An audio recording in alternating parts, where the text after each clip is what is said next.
Right, so how much can we vaporize for? I think it's going to be really, really fun. Let's see. And elemental burst, and let's see, 12. That's not really want. Hey, 48k, so that's quite good. All right, and it's kind of over already. Yeah, so this is the problem in Genshin Impact.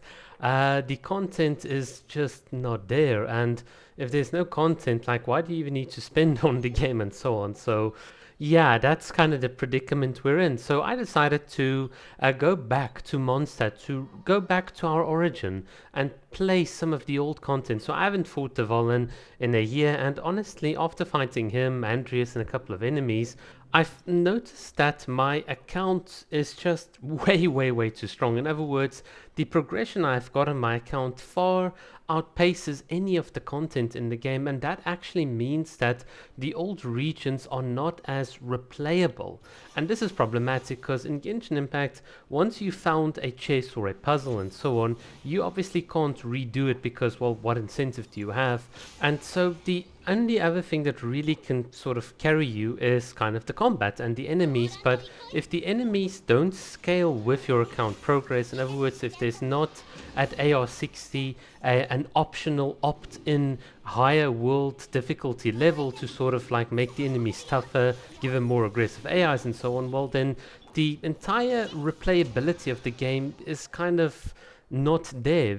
All of the old regions, all of the content that takes space on my hard drive serves no purpose. You can see it now, we're here in Leeway, and whilst there is so much beauty in here, there's so much like enemies all around, they're literally just chump change. I mean, look at these 4 Helichals, they barely pose any sort of challenge, whereas in the past, if you weren't of a high enough level, sometimes some of these enemies could have actually been a bit more difficult. They would have been a bit more satisfying to sort of fight against, because it would feel like I'm now doing an encounter. And this is the problem, we don't have any of this, and this is, I think, kind of why people wanted more content than just the Spiral Abyss, because once you've beaten the Spiral Abyss and you can do so comfortably and consistently, well, what else is there left? Because without the option, and I want to sort of stress this, without the pure option to automatically scale the difficulty up, and you can at any point scale the difficulty back down to lower if you're anxious in any sort of way.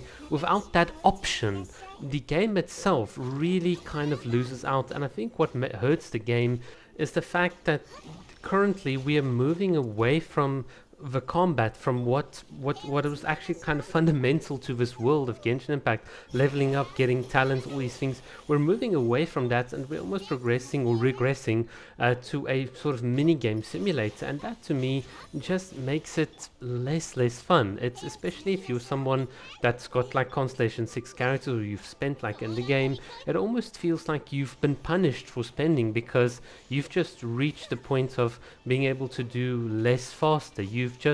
You've literally paid for the privilege to go and play another game faster than other people have.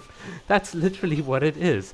And I think having such a bad incentive really does hurt the overall like longevity of the game. Now, unfortunately, because Genshin is such a popular game, you have a much larger player base. So if 10,000 people all buy the Welcome Moon, well, honestly, on a monthly basis, that's much more than what a whale player would spend in a year on the game. So obviously Genshin does not need to care about their whale players or like any of their high spending players. So there's really is no incentive for you to do anything other than just literally get a Welcome Moon, or if you optionally want the battle pass. But at a certain account level, even that becomes kind of moot and so on. So what is there left? Well, I mean, as you can see in the background, the only challenge I've got in the overworld is literally the Geo Hypostasis, not because he's difficult, but because he takes the longest to beat up. So yeah, this is the new end game. How fast can we beat Geo Hypostasis with a Nilo Bloom team? Oh yeah, it was pretty interesting to notice that Nilo's Elemental Burst can hit and break down the pillars and so on. So I was just sort of playing around and experimenting. But yeah, guys, that is the sum total of the content, because in the time it took me to beat him, I would have already beaten all 6 Spiral Abyss chambers if you've seen my channel. So I don't know, there's really not much left in the game. So I'm going to be a good cook of fish and just go and wash away in the ocean. Cheers.